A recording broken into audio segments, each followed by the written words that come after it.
The Niners are who we thought they were. They are that team against Denver, and I know many of you may say, look, kind of like we've said, if you're a golfer and you hit a ground ball off the tee, hold on a sec, I get a mulligan. That's not me. No, not me. The game against Chicago and the game against Denver, that is you. It's on your record. You are what your resume says you are. But with all of the quarterback stuff that this organization has been through the last 4 weeks, for me, I hit the pillow last night with that thought. Okay? They're not going to be dynamic offensively. I'm used to that. They haven't been dynamic offensively for the last 5 years. So why would they now? But this defense looks beyond next level, number one. And number two, they are who we thought they were. And that's actually a comforting feeling because while it may not be dynamic offensively, I know that when Jimmy Garoppolo is healthy, I know where this goes. Goes into January and maybe February. Yeah, that's where it goes. Yeah, and it goes that way if the defense can continue to play the way it has, if Jimmy G stays healthy. And give credit to Kyle Shanahan for an excellent night of play calling. The way he was able to scheme in the run game, the big Jeff Wilson Jr. touchdown was a genius call. You run the toss, and it's a designed cutback on the toss, and well blocked as well. He goes to the house for the touchdown. The use check play when he kind of leaks out and runs down the right sideline on a wheel route from the fullback position. That was a great play call. I thought Kyle Shanahan was in his bag. Jimmy G executed the plays as he needed to. You didn't win the time of possession battle, but it didn't matter because your defense is so nasty. Oh, my gosh. What the hell is going on with this group?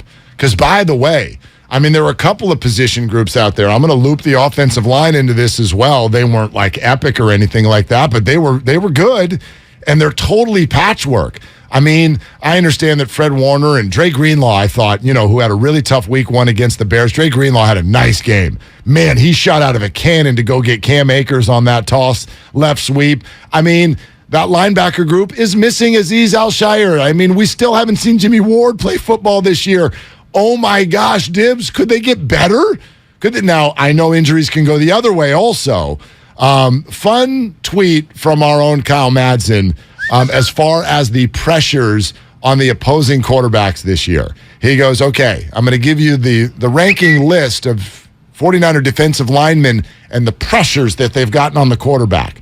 Number one, no surprise, Nick Bosa, weeks 1 through 3. Weeks 1 through 3. Okay. Nick Bosa's number one. Number two, Ebicom is number two. Number 3 is Nick Bosa last night.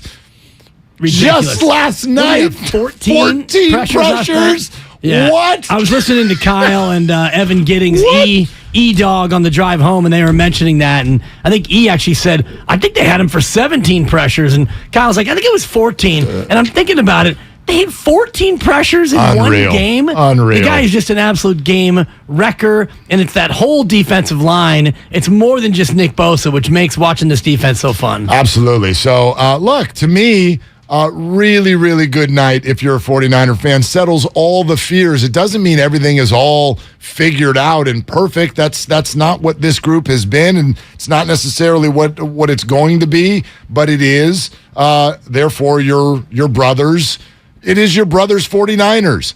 And that's exactly at this point with the loss of Trey Lance, I think that's all you can hope it to be. How dare everybody let this turn into an argument over whether Jimmy was good, great, fine, whatever word you want to throw on this. He was Jimmy. He was Jimmy. Last week he was so Jimmy. We used to do this with Rex Grossman. Not we, but the world, right? Sexy Rexy. Last week, he was bad Jimmy. This week, he was good Jimmy. He was Jimmy. Good Jimmy isn't great. It's fine. He's only been great Jimmy a couple of times in his whole career. Saints. Yeah. But when he's good Jimmy, you can win with good Jimmy when you have an elite defense. 0 turnovers. Right. And that's good Jimmy. That's what you want from Jimmy. And yes, he's going to miss on a couple of throws, and he's going to miss a couple of guys who are open. But if you can have no turnovers, and last week, he had a fumbled snap, he threw a pick, and he wandered out of the back of an end zone. That's not the Jimmy that you need. That's bad Jimmy. Yes, that's bad Jimmy. You don't need Jimmy T.O. Bad Jimmy. That's bad Jimmy. You go to your room, Jimmy. We talk to him like a dog. No, Jimmy. No, Jimmy. Sit. No, you don't do that. Get down. Do not step out of the back of the end zone. Yeah, it's ridiculous. I'm disappointed. I'm not mad. I'm disappointed. Right. Yeah. I mean, that's who he is. And it was like the word that I wanted to use was solid.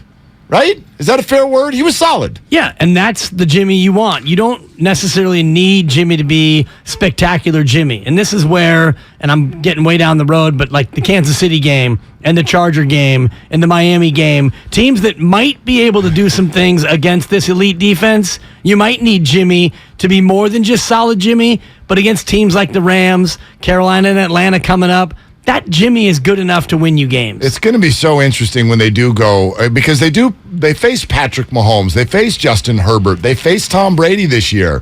And the tradition is, if this defense truly is what it appears headed to be, then traditionally, and maybe this is more of a championship game or Super Bowl thought, but traditionally when you get the great quarterback versus the great defense actually is the one that has the great record. Toward the end of the year. This is going to be fascinating when those matchups happen, because if you watch Patrick Mahomes on Sunday night, you're like, oh my God. Now, the week before, he was weak. So I know it's week to week in the NFL, but the Bucs are, I think, one of the better defenses in the NFL, and Mahomes acted like they weren't even there. So what will this group look like against those guys? Because they're going to have their opportunity, and this is kind of one of my thoughts today with the 49ers, and I wonder what you think about this. And by the way, we're obviously here for your calls, so line it up, and we'll get to here in a sec. 888-957-9570. The great BY in 20 minutes. Bryant Young is going to hop on with us here in just a little bit. Good morning, Twitch and YouTube. So you see a game like that last night, and we're going to do what we do, which is project out. And if Jimmy is healthy, and if the defense plays like this, I could not be more confident that this is a playoff team. And I actually can easily, based on what we know, visualize this team winning the NFC, or at least getting to an NFC title game. Like I've had that hope all year. You put a game on tape like last night, that group, you play like that, you're going to be, as we said, in the final 8, maybe even the final 4.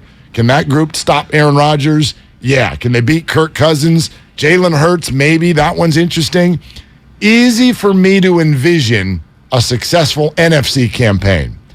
Hard for me to envision a successful Super Bowl campaign, because is that defense going to be good enough if they're asked to handle 4 quarters of Mahomes or Allen? Right. If your offense can't do more than 17 to 20 points.